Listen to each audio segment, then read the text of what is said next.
For 3 million years, the Galactic Council had one unbreakable rule: never contact the Deathworlders of Sol. 3. Those primitive beings who called themselves humans lived on a planet so hostile that it had spawned creatures capable of surviving in the vacuum of space, creatures that could regenerate lost limbs, and predators so efficient they had become the apex of their food chain through pure violence. The Council had watched in horrified fascination as these beings turned their world's deadliest traits into advantages. They had seen humans survive exposure that would kill any civilized species in minutes. They had witnessed them bond with their planet's apex predators and call them pets. They had observed them develop weapons that could crack moons and still consider them conventional. So when the Zephyrian Empire sent their desperate SOS across the galaxy, begging for aid against the void swarm that was consuming entire star systems, no one expected the transmission to reach the quarantine Sol system. No one anticipated that the message would be received by a species that viewed extinction-level threats as Tuesday.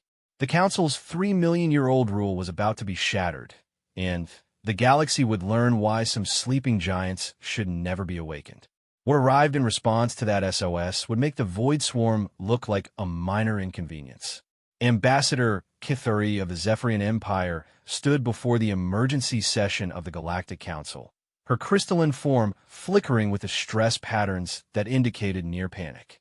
The Great Chamber, carved from a single asteroid and capable of holding representatives from 10,000 species, had never felt so empty. Half the seats remained vacant, their occupants already consumed by the advancing darkness that threatened to devour everything they had built.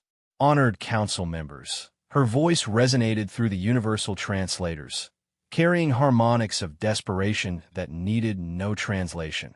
The Void Swarm has breached the Kepler defensive line. 17 core worlds have gone dark in the past cycle alone. Our combined fleets are falling back to the sanctuary systems, but our projections show complete galactic consumption within 2 standard years. The assembled delegates shifted uneasily. The Thoraxians clicked their mandibles in agitation, while the gaseous nebulans pulsed with worried bioluminescence. Even the typically stoic crystalline hierarchs showed stress fractures along their translucent bodies. Council Prime Velnoth, an ancient being whose species had achieved sentience when most others were still developing basic tool use, leaned forward on his hovering platform.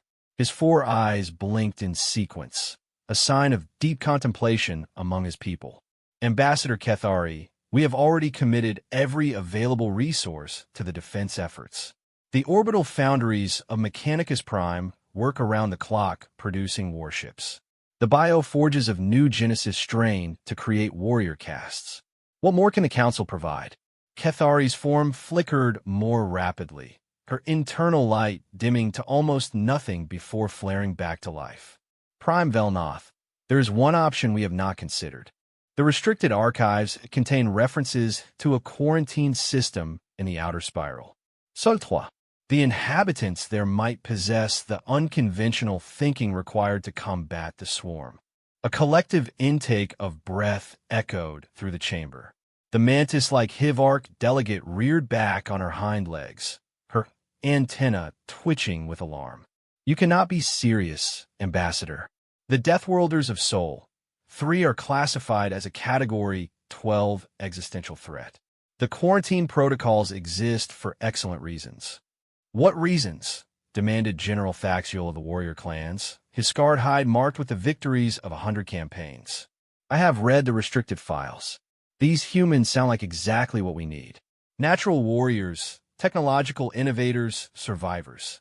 Council Archivist Zeph-YM, whose cybernetic implants contain the sum total of galactic knowledge, activated his holographic displays. Ancient warning symbols appeared in the air above the assembly, pulsing red with ominous meaning. The Sol 3 quarantine was established after the scouting incident of 2.7 million years ago. He began, his mechanical voice devoid of emotion. Initial surveys revealed a planet so hostile that it actively tried to kill its own inhabitants on a daily basis. Extreme weather, seismic activity, predatory life forms, toxic atmosphere, radiation bombardment from their star, and gravitational forces that would crush most civilized beings. He paused, accessing deeper files. What made the inhabitants themselves worthy of quarantine was not their environment, but their response to it. Rather than seeking to escape or terraform their world into something manageable, they adapted. They thrived. They took every challenge their planet presented and turned it into an advantage. The display shifted, showing grainy surveillance footage from long-range probes. Primitive humanoids were seen engaging in activities that defied understanding. They deliberately threw themselves from great heights attached to fabric wings. They descended into crushing ocean depths without breathing apparatus. They pursued their planet's apex predators not to flee from them, but to establish dominance. They domesticated wolves, HFY continued, his tone growing more incredulous even through the mechanical filters. Creatures that were actively hunting them became their companions. They tamed fire not just as a tool, but as a weapon. They consumed toxic plants for recreational purposes and called it cuisine. They competed with each other to see who could endure the most pain, and they called it sport. A new voice spoke up from the gallery. Dr. Ninessa, the council's leading xenobiologist, had arrived unannounced. Her tentacled form moved gracefully to a speaking platform. "I have been studying the recent probe data from the Sol system," she announced. Her crest frill expanded to its fullest extent in a display of scientific excitement. "The humans have not merely survived their world attempts to kill them. They have become the apex predators of an apex predator planet. More concerning, they have begun expanding beyond their homeworld using technology that should not be possible given their development timeline." She activated her own displays, showing impossible engineering feats. Massive structures in orbit, vehicles that could traverse planetary distances in mere hours, weapons that harnessed the fundamental forces of physics. They have achieved faster-than-light travel without understanding theoretical physics. Their engineering is based on principles of if it works, don't question it. They solve problems through application of overwhelming force rather than elegant solutions. Most disturbing of all, they view obstacles not as barriers, but as challenges to be conquered. The chamber fell silent except for the ambient hum of life support systems. Finally, Ambassador Kithari spoke again, her voice carrying the weight of her dying empire. "With respect to the Council's wisdom, we face extinction. The Void Swarm cannot be reasoned with, negotiated with, or deterred. Every conventional strategy has failed.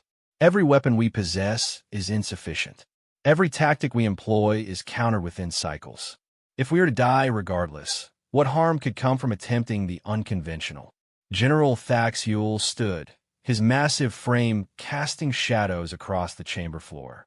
"The warrior in me agrees with the ambassador. I have faced the swarm in personal combat. They adapt to our strategies faster than we can develop them. They learn from our weapons faster than we can deploy them. Perhaps beings who specialize in the impossible could provide what we need. And if they refuse to help? Ask Counselor Yethera of the Pacifist Collective. If they demand payment we cannot afford? If they prove to be worse than the threat we face? Then we die with the knowledge that we tried everything," Kethari replied. "But if we do nothing, we die with certainty." Prime Velnath's ancient mind processed the arguments. He had lived through the rise and fall of 17 galactic civilizations. He had seen empires crumble and species ascend to greatness. In all his eons of existence, never had the galaxy faced a threat like the Void Swarm. "The motion is before the Council," he announced formally. "To breach the Sol 3 quarantine protocols and transmit a distress signal to the inhabitants of that system, requesting military aid against the Void Swarm. All in favor." The vote was closer than expected. Fear of the unknown warred with fear of extinction. When the final tally was announced, the measure passed by a margin of 3 votes. "Motion carried," Prime Velnath declared. "May the cosmic forces have mercy on us all." Archivist ZFYM prepare the transmission. The ancient AI began composing the message that would change the course of galactic history. Using mathematical principles and scientific constants as a universal language, the transmission would carry the story of the Void Swarm, the defensive measures attempted, and a desperate plea for assistance. What he could not know was that the message would be received by the United Earth Defense Force during their war games in the Outer System.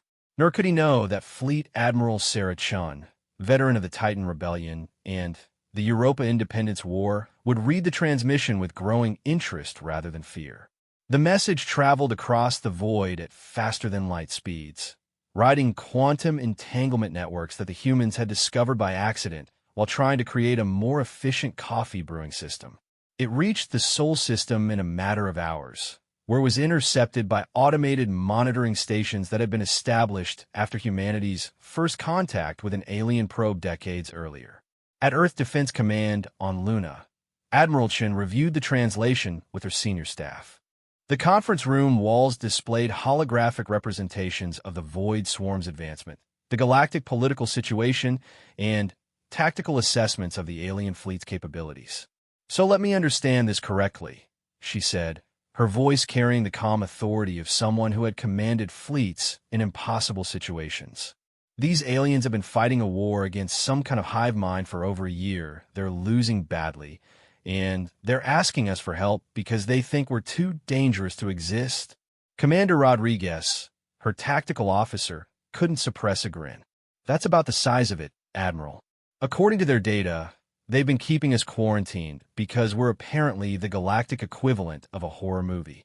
And they've tried every conventional approach to fighting this swarm." "Yes, ma'am. Massive fleet engagements, planetary fortifications, biological warfare, technological solutions, even attempting diplomatic contact. Everything failed." Admiral Chen stood and moved to the strategic display, studying the alien fleet compositions and battle reports. Her analytical mind, trained in asymmetric warfare and unconventional tactics, began identifying patterns and opportunities. "Commander Martinez," she addressed her intelligence chief, "what's your assessment of the aliens' military doctrine?" "Cautious, methodical, and entirely predictable," Martinez replied without hesitation. "They fight like they're playing chess. Careful positioning, resource conservation, minimal acceptable losses. Very civilized. And this Void Swarm, adaptive, aggressive, and completely ruthless. They learn fast, hit hard, and show no regard for their own casualties as long as they achieve strategic objectives." Admiral Chun nodded slowly, a plan beginning to form in her mind. "So the aliens are fighting a conventional war against an unconventional enemy. No wonder they're losing." She turned to address the room. "Ladies and gentlemen, prepare to send a response to our new alien friends.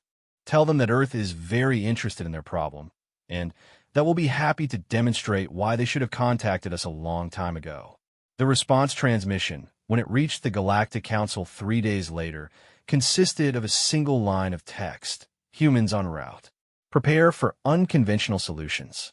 What the Council could not know was that Admiral Chun had already begun mobilizing the largest human fleet in history, equipped with weapons that violated several laws of physics and manned by individuals who considered impossible odds to be a personal challenge. The galaxy's worst nightmare was about to become the Void Swarm's ultimate defeat. The Zephyrian defensive fleet hung in space around their last major stronghold, New Zephyr Prime, like wounded predators licking their wounds. Admiral Kess then watched the long-range sensors from the bridge of his flagship, the Crystal Harmony, as another wave of Void Swarm scouts probed their outer perimeter. His crew moved with the exhausted efficiency of beings who had been fighting a losing war for too long. "Admiral," called his sensor operator, her voice tight with stress, "we're detecting massive spatial distortions at the edge of the system. Something big is coming through hyperspace." Kesten's crystalline features hardened into resignation. "Another swarm fleet. How many ships?" That's impossible, sir. The readings don't match swarm signatures. These are artificial constructs, but the energy patterns are completely unknown." Before the Admiral could respond, space itself seemed to tear open like fabric. What emerged defied every principle of faster-than-light travel that galactic science had established. Instead of the graceful emergence from hyperspace that civilized ships employed, these vessels burst into normal space like bullets fired from a cannon. The lead ship was a monster.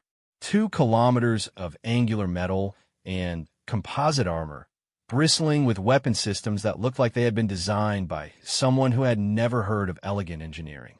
Massive engines pushed it forward with brute force rather than efficient propulsion.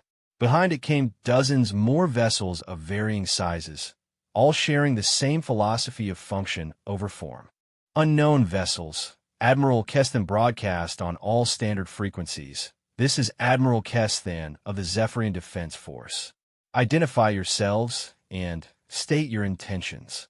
The response came back immediately, in perfect Zephyrian despite the fact that no human had ever been known to speak their language. Admiral Kestan, this is Fleet Admiral Sarah Chun of the United Earth Defense Force. We received your people's distress call. We're here to help with your bug problem. The casual tone of the transmission sent ripples of disbelief through the Zephyrian bridge crew.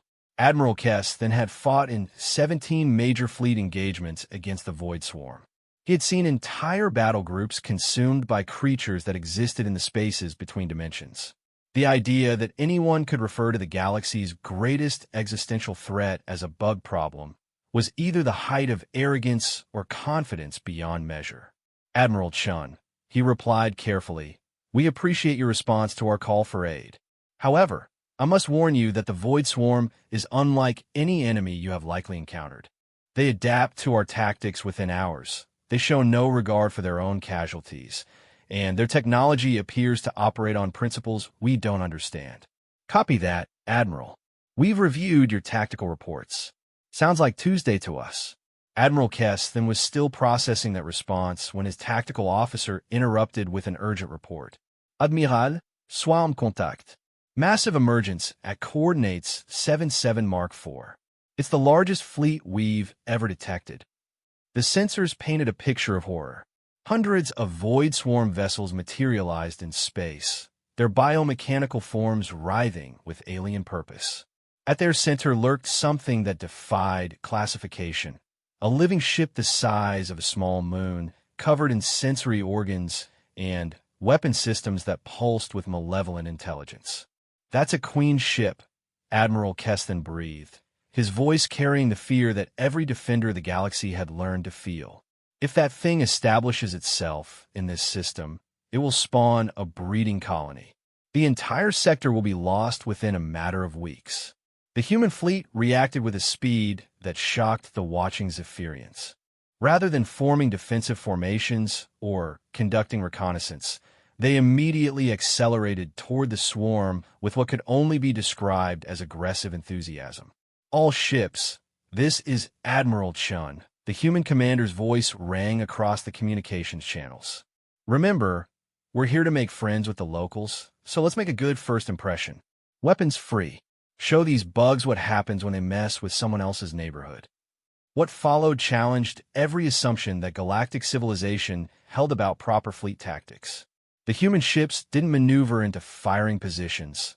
They charged straight at the enemy like ancient cavalry. They didn't coordinate their attacks through careful planning. They improvised with a fluidity that suggested they were making up strategies in real time. The lead human dreadnought opened fire at a range that galactic doctrine considered suicidal. Instead of the precise energy beams or guided missiles that civilized warfare employed, it unleashed a barrage of kinetic projectiles traveling at significant fractions of light speed. The rounds impacted the nearest swarm vessels with such force that they didn't just destroy them. They vaporized them completely. "What kind of weapons are those?" demanded Admiral Kesten's weapons officer. "Unknown technology," came the reply. "They appear to be using mass-accelerated projectiles, but at velocities that should require exotic matter containment. Their power output readings are off our scales." More human ships joined the assault, each employing weapons that seemed to violate different laws of physics. One destroyer launched missiles that folded space around them to travel impossible distances instantaneously. A heavy cruiser fired beams of coherent gravity that literally crushed swarm ships into singularities. A smaller vessel deployed mines that existed in multiple dimensions simultaneously, catching swarm scouts that tried to phase shift to safety. The Void Swarm, for the first time in recorded galactic history, seemed confused. Their adaptive algorithms, designed to counter civilized tactics, couldn't process what the humans were doing because the humans weren't following any recognizable tactical doctrine. "They're not using strategy," observed Admiral Keston's tactical AI, its voice carrying a note of perplexity that artificial intelligences weren't supposed to possess. "They're using chaos theory? Their movements appear random, but they're achieving coordinated effects." The Queen's ship, apparently deciding that these newcomers represented a significant threat, began deploying its personal guard, void warriors that were the size of frigates and capable of existing partially outside normal space-time. These creatures had never been defeated in personal combat, their ability to phase in and out of reality making them effectively untouchable. The humans responded by deploying something that made even the battle-hardened Zephyrian crew gasp in disbelief. From the hangar bays of the human capital ships came what looked like individual soldiers in powered armor, but moving through space as if atmosphere was merely a suggestion. "Are those infantry?" Admiral Kess then asked weakly. "In space? Against Void Warriors?" The first human marine to engage a Void Warrior did so by grabbing it with his bare hands. When the creature tried to phase out of reality to escape, the marine followed it, somehow existing in whatever parallel dimension the warrior retreated to. The brief struggle that followed defied observation, taking place across multiple states of existence simultaneously. When both combatants returned to normal space, the Void Warrior was dead, and the Marine was calmly reloading a weapon that appeared to fire bullets made of crystallized space-time. "How is that possible?" whispered the sensor operator. "Unknown," replied the tactical AI. "The human's armor appears to incorporate technology that allows selective reality manipulation. I have no theoretical framework for how such equipment could function without tearing apart local space-time." More Marines engaged the Void Warriors, and in every case, the result was the same. Creatures that had terrorized the galaxy for over a year were being systematically eliminated by individual human soldiers who treated interdimensional combat as if it was routine training exercise. The Queen's ship, apparently recognizing that its escorts were being destroyed, began charging its primary weapon, a reality distortion cannon that could erase matter from existence by convincing the universe that it had never existed in the first place. The human response was both immediate and incomprehensible. The lead dreadnought fired a single projectile that wasn't visible on any spectrum known to galactic science. When it struck the Queen's ship's weapon system, instead of destroying it, the shot seemed to convince the reality distortion cannon that it was actually a harmless communications array. "They just rewrote reality?" Admiral Casthan's science officer sounded like she was questioning her own sanity. "That projectile altered the fundamental nature of matter at the quantum level. That's not technology, that's applied philosophy." The Queen's ship, deprived of its primary weapon and watching its guards being systematically eliminated, attempted to retreat by phasing into subspace. The humans prevented this by doing something that every physicist in the galaxy would later declare impossible. They grabbed the edges of the dimensional tear and held it shut. Admiral Chun to Admiral Kesthan.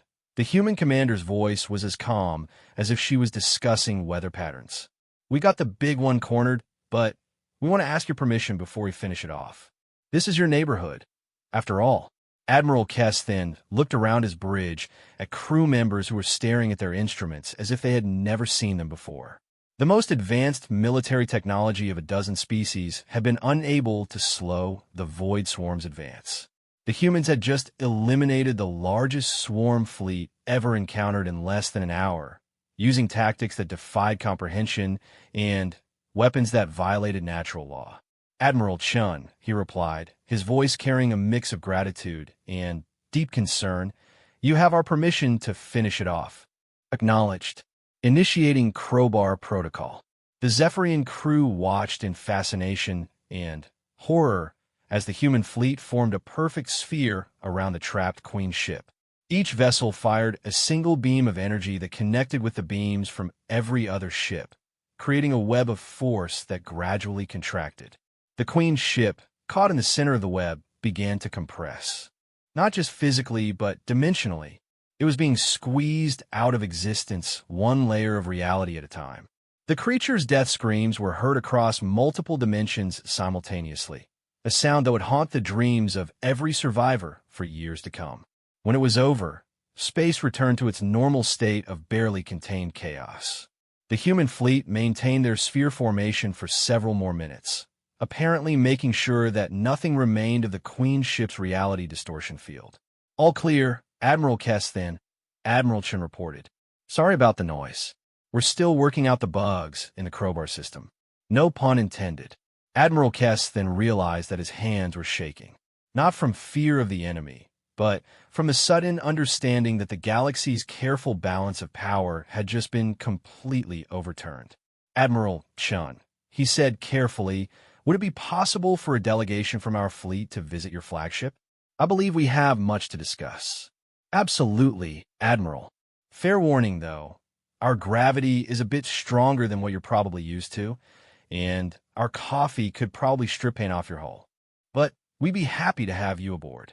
As Admiral Kesthan prepared to transfer to the human vessel, he wondered if the Galactic Council had truly understood what they were unleashing when they contacted the Deathworlders of Sol 3.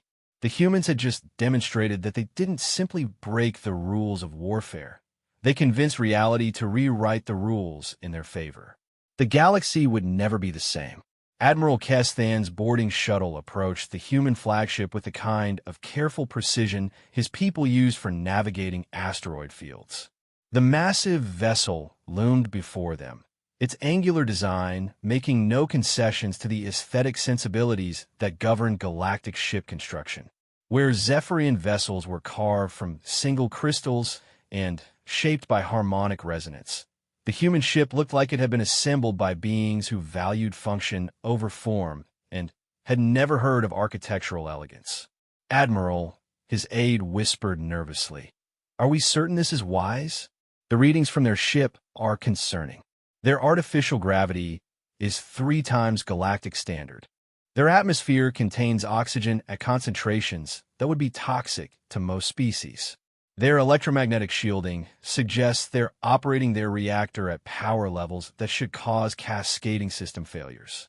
And yet they just eliminated the largest void swarm fleet on record in under an hour, Admiral Kesthan replied. I think we can endure some discomfort in the name of understanding our new allies. The docking process itself was an education in human engineering philosophy. Rather than the gentle magnetic coupling that galactic standard dictated, the human docking bay simply grabbed their shuttle with mechanical clamps and pulled it inside. The atmospheric containment field snapped into place with military efficiency, and gravity seized their shuttle with forces that made Admiral Kesthan grateful for his people's crystalline bone structure. The airlock opened to reveal 2 human beings waiting to greet them. Admiral Kesthan had studied the limited surveillance footage of humans available to galactic intelligence, but seeing them in person was profoundly different. They stood upright on only 2 legs, balancing with casual ease and gravity that would cripple most species. Their faces were mobile and expressive, shifting through micro-expressions that conveyed information faster than most galactic languages could manage. Admiral Kesthan, the female human, stepped forward, and he recognized Admiral Chen's voice from their communications. Welcome aboard the UES Indomitable. I'm Sarah Chun, and this is my tactical officer, Commander Rodriguez. Admiral Kest then attempted the formal bow that galactic protocol required, but the heavy gravity made the gesture clumsy. Admiral Chen noticed his difficulty immediately. Don't worry about the ceremony, she said with what the universal translator interpreted as warmth and humor. We're all soldiers here. How are you handling the gravity? I can have our medical team adjust the field in our conference room if needed. We can manage, Admiral Keston replied, struck by the casual offer to modify their ship's systems for his comfort. Such accommodation would require significant energy expenditure and technical complexity. Your hospitality is most appreciated. Commander Rodriguez led them through corridors that reinforced every impression Admiral Keston had formed about human engineering. The walls were lined with conduits and access panels, as if the humans expected to need constant repairs and modifications. Emergency stations were positioned every few meters, equipped with tools and weapons that suggested the crew was prepared for any conceivable disaster. "Excuse the mess," Admiral Chun said, noticing his attention to the utilitarian design. "We built the Indomitable during wartime, when function was more important than comfort. She's not pretty, but she gets the job done." They passed through sections of the ship that defied easy categorization. One area appeared to be a gymnasium where human crew members were engaged in physical activities that looked like ritualized combat. Another section housed machinery that his tricorders couldn't identify, generating energy signatures that fluctuated in patterns that suggested controlled chaos. "Admiral Chun," he ventured, "if I may ask, what was that weapon your ship used against the Queen's ship?"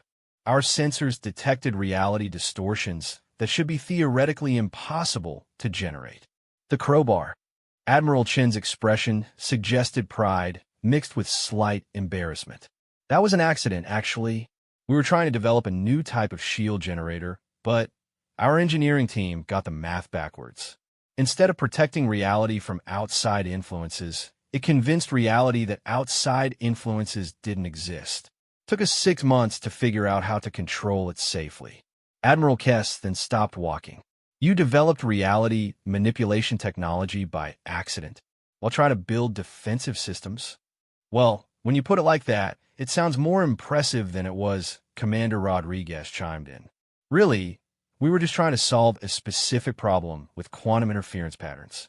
The reality distortion was an unintended side effect that we eventually learned to weaponize."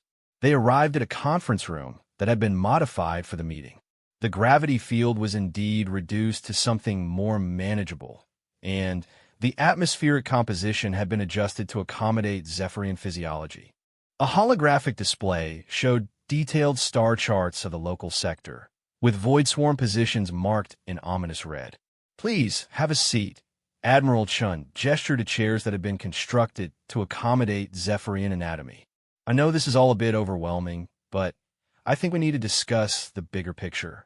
From what we've seen of your tactical reports, this swarm represents a significant threat to everyone in this part of the galaxy." Admiral Kess then settled into his chair, noting that it had been perfectly designed for his species despite the humans having no previous contact with his people. Either they were remarkably fast learners, or they possessed analytical capabilities that exceeded galactic standards. "Admiral Chun, before we discuss strategy, I must ask, how long has your species been spacefaring? Our records indicate that your system was first surveyed approximately 2 million years ago, and at that time, your species showed no signs of advanced technology." "Officially, we've had faster-than-light capability for about 50 years, Admiral Chun replied. "But we've been working on the problem a lot longer than that. Humans have a tendency to keep pushing boundaries even when the boundaries push back." 50 years. Admiral Kess then could not hide his astonishment. Most species require thousands of years to develop from first spaceflight to military-grade FTL systems. How is such rapid advancement possible? Commander Rodriguez answered with what the translator indicated was dry humor. "Necessity, mostly. We had some wars that required rapid technological development. Nothing motivates human engineering like someone trying to kill them." Admiral Chun activated the holographic display, showing the progression of void swarm movements over the past year. "From our analysis, it looks like you've been fighting a defensive war against an enemy that adapts faster than you could develop new tactics. That's a losing proposition against any opponent, but especially against a hive mind. We have tried every conventional approach," Admiral Kess then confirmed. "Massive fleet engagements, fortified defensive positions, biological weapons, technological countermeasures. The swarm adapts to each new strategy within days, sometimes hours. That's because you're playing by rules that the swarm understands, Admiral Chin said. Galactic civilization has developed along predictable lines. You value efficiency, elegance, and minimal casualties. Your tactics are logical, your strategies are well-planned, and your technology is carefully tested before deployment. Those are hardly flaws in military doctrine, Admiral Kess then protested. Against a conventional enemy, you're absolutely right. But the Void Swarm isn't conventional. It's a hive mind that learns by observation and adapts through evolution. Everything you do to fight, it becomes part of its knowledge base. Every tactic you use becomes a tactic it can counter. Admiral Chun gestured to the display, highlighting several human fleet movements. Humans fight differently. We don't value elegance over effectiveness. We don't worry about efficiency if brute force gets the job done. Most importantly, we don't follow predictable patterns because we're constantly improvising. But surely there must be some underlying strategic doctrine. Admiral Kess then was struggling to understand how a spacefaring civilization could function without systematic military planning. Our strategic doctrine is that strategic doctrine gets you killed, Commander Rodriguez explained. The moment you commit to a fixed plan, you've given your enemy a way to predict your actions. Humans prefer what we call adaptive chaos. We have general objectives, but we achieve them through whatever means seem most effective in the moment. Admiral Chun pulled up tactical recordings from their recent battle. Look at how we engaged the swarm fleet. We didn't form battle lines or coordinate firing solutions. Each ship captain made individual decisions based on immediate circumstances. The swarm's adaptation algorithms couldn't process our tactics because we weren't using tactics in any way they could recognize. Admiral Kess then studied the recordings with growing bewilderment.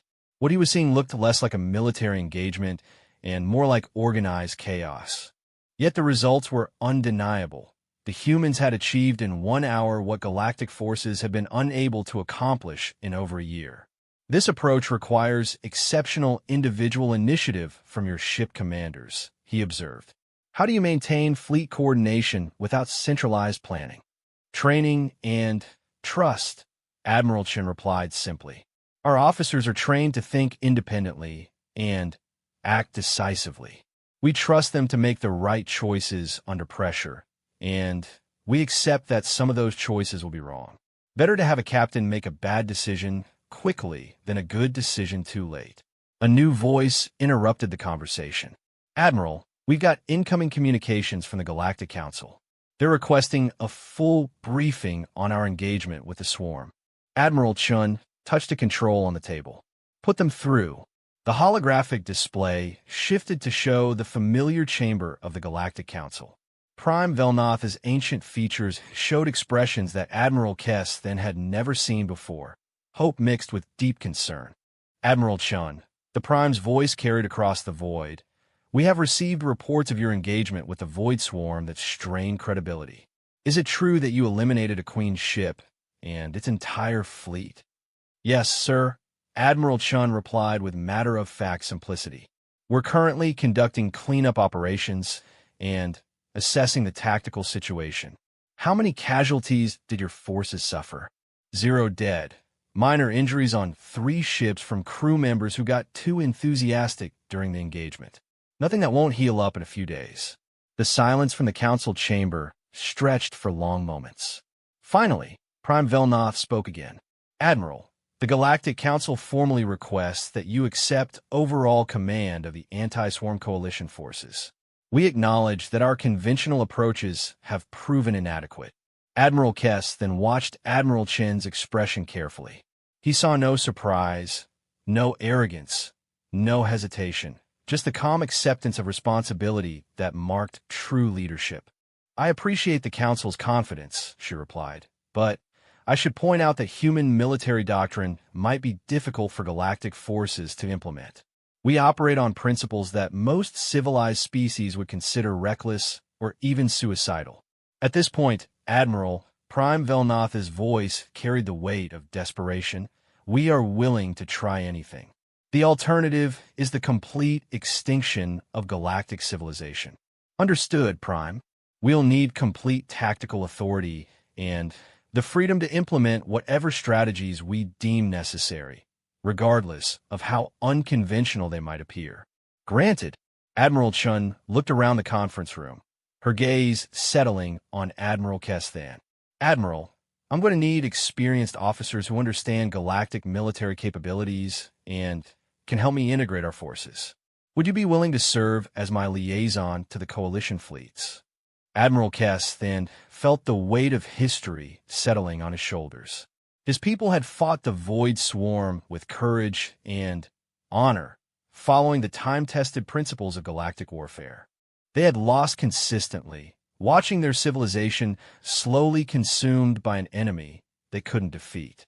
Now he was being asked to abandon everything he understood about military science and trust in the chaotic methods of beings who had turned impossibility into a tactical doctrine. Admiral Chun, he said finally, I accept your offer, but I should warn you that many coalition commanders will find your methods challenging to accept. Admiral Chen's smile carried what the translator interpreted as anticipatory satisfaction. Admiral, by the time I'm done with this war, the Void Swarm is going to wish they had never heard of the third planet from an unremarkable yellow star. As the conference ended and preparations began for the largest military campaign in galactic history, Admiral Keston reflected on the irony of their situation. The galaxy's most civilized species had spent millions of years developing sophisticated methods of warfare, only to discover that salvation would come from beings who treated the impossible as merely inconvenient. The Void Swarm had evolved to counter every conventional approach to combat. They were about to discover that humans had never been particularly interested in conventional approaches to anything. 6 months after first contact, the combined human galactic fleet hung in space at the edge of the Terminus Nebula, preparing for what every strategic analysis indicated would be either the salvation or the final destruction of galactic civilization. The Void Swarm had retreated to the nebula after a series of increasingly desperate battles, establishing their primary breeding ground in the twisted space where conventional physics broke down and reality became negotiable. Admiral Sarah Chun stood on the bridge of her flagship, now the UES Determination, a vessel that had been constructed specifically for this operation. Around her, holographic displays showed the disposition of the largest military force ever assembled. Over 10,000 ships from 17 different species, all commanded by officers who had learned to embrace the human philosophy of controlled chaos. Admiral, Commander Rodriguez reported from the tactical station. Long-range probes confirmed the intelligence reports. The swarm has established a Genesis core in the center of the nebula. If that thing reaches maturity, it will start producing queen ships faster than we can destroy them. Admiral Chen nodded grimly. The Genesis core represented the Void Swarm's ultimate adaptation to human tactics. Rather than engaging in battle where human unpredictability gave them an advantage, the swarm had retreated to an environment where their reality manipulation abilities were strongest. Inside the Terminus Nebula, space and time flowed according to the swarm's needs rather than natural law. Any word from the science teams on our new toys? She asked.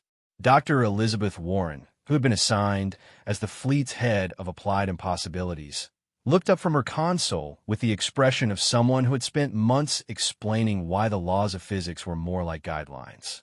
The paradox engines are ready for deployment, Admiral.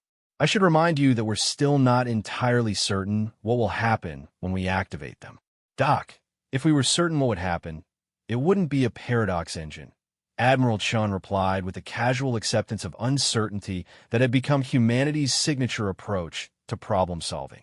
What's our best-case scenario? We convince the nebula that the swarm doesn't belong there, and space-time ejects them into normal space where conventional weapons can affect them. Worst case, we tear a hole in reality that collapses this entire sector into a dimensional void. And the middle ground scenarios? Dr. Warren consulted her notes. We accidentally create a pocket universe where the swarm becomes the dominant form of life, or we turn the nebula into a temporal loop that traps everyone inside for eternity, or we convince physics that mathematics doesn't work and break causality for the entire galaxy. Admiral Chen considered this for a moment. Those all sound like problems for future us to worry about. Current us has a swarm to stop. Admiral Kesthan, who had spent the past months learning to think like a human while retaining his analytical Zephyrian perspective, approached the command station.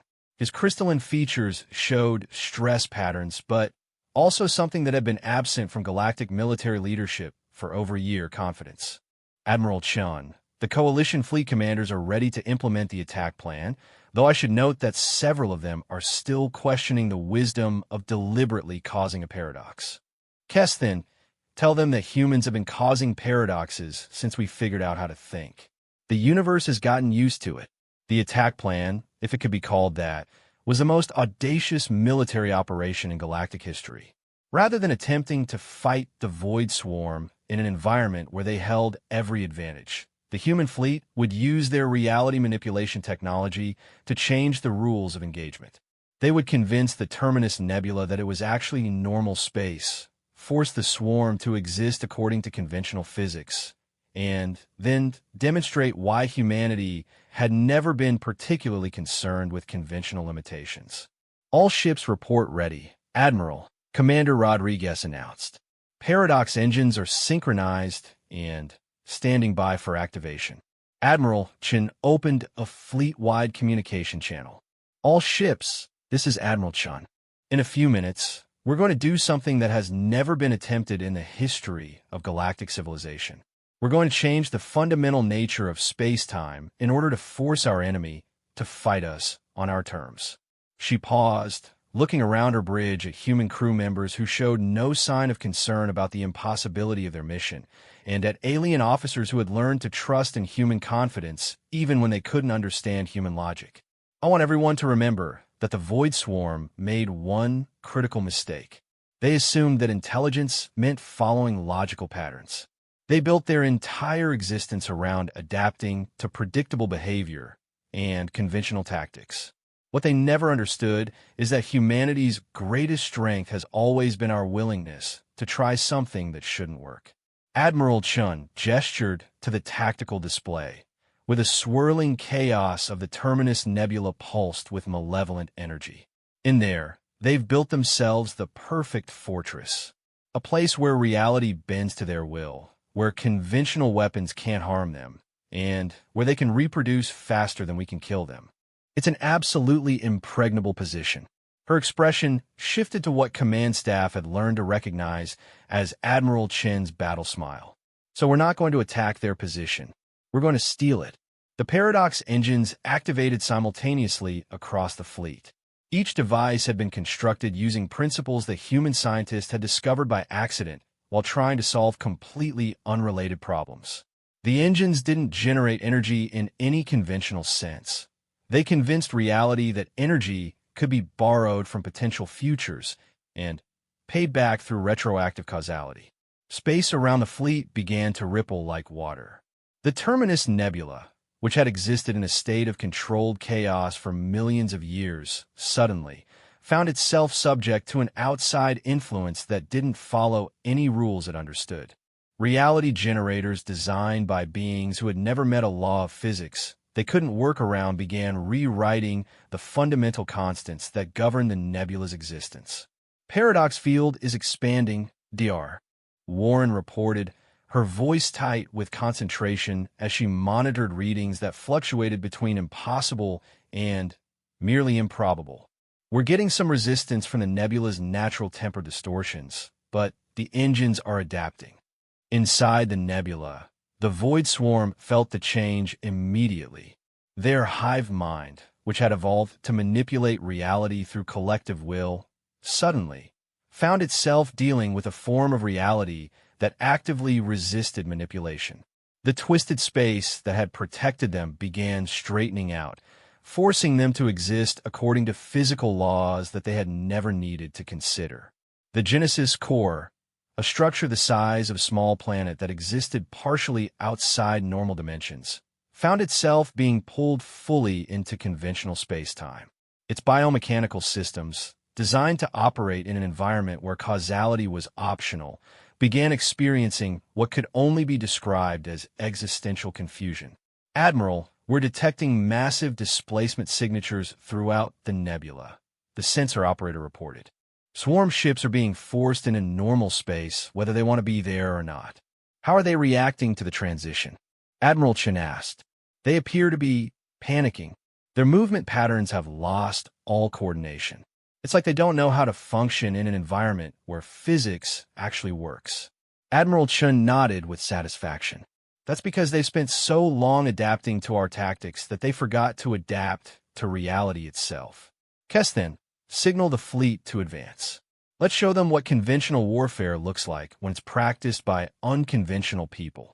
The combined fleet moved into the nebula, which was rapidly transforming from a chaotic maze of twisted space into something resembling normal stellar geography.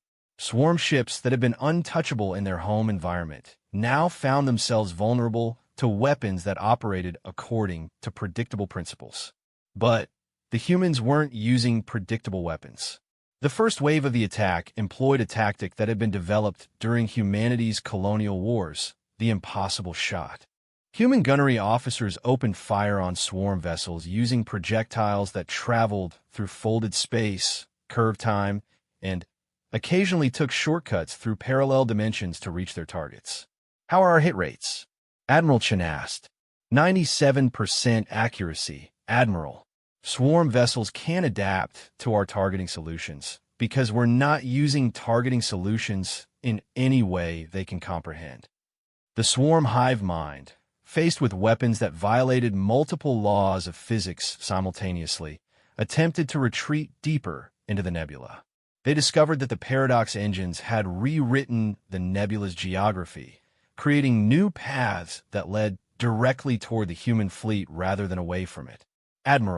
Admiral Keston reported with something approaching awe in his voice. Swarm forces are attempting to escape through dimensional phase shifts. The nebula is redirecting their exit points back into our weapons range. The paradox engines convinced local space-time that there is no away from here, Dr. Warren explained.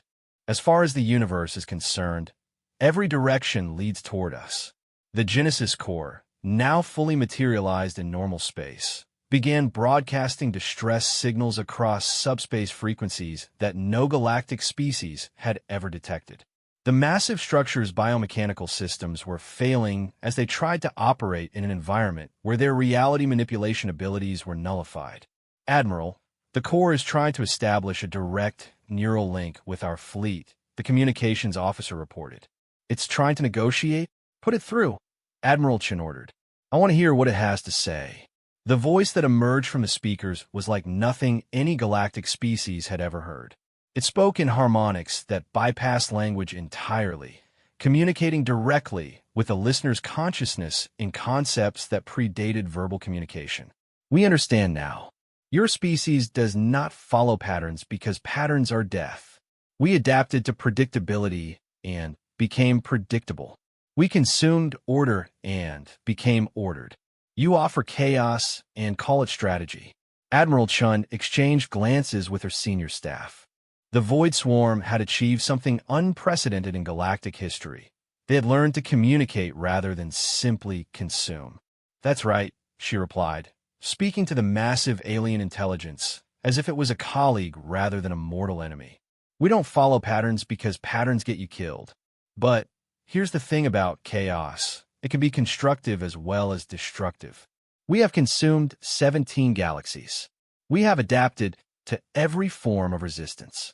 We have never encountered a species that weaponized impossibility. Well, you've encountered one now. The question is, what are you going to do about it? The Genesis core pulsed with patterns of light that seemed to convey deep consideration. Around the nebula, swarm ships had stopped fighting and begun forming defensive formations that seemed more like requests for parley than preparations for battle. We propose coexistence. Your species possesses capabilities that we cannot counter. Our species possesses knowledge that could benefit your expansion. Perhaps adaptation should work in both directions. Admiral Chun looked at the tactical display where thousands of swarm vessels waited for her response. The Genesis core represented the accumulated knowledge and experience of a hive mind that had survived for millions of years by consuming everything in its path. Now, it was offering to share that knowledge instead of hoarding it.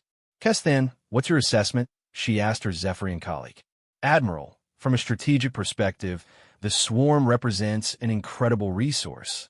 Their biotechnology could revolutionize medicine and engineering. Their collective intelligence could help solve problems that individual species struggle with. But can we trust a hive mind that has spent eons consuming other civilizations? Admiral Chun considered the question while studying readings that showed the Genesis core continuing to transform the nebula into something resembling a stable stellar environment. The swarm was using their reality manipulation abilities not to fight, but to create. Genesis core, here's our offer, she announced.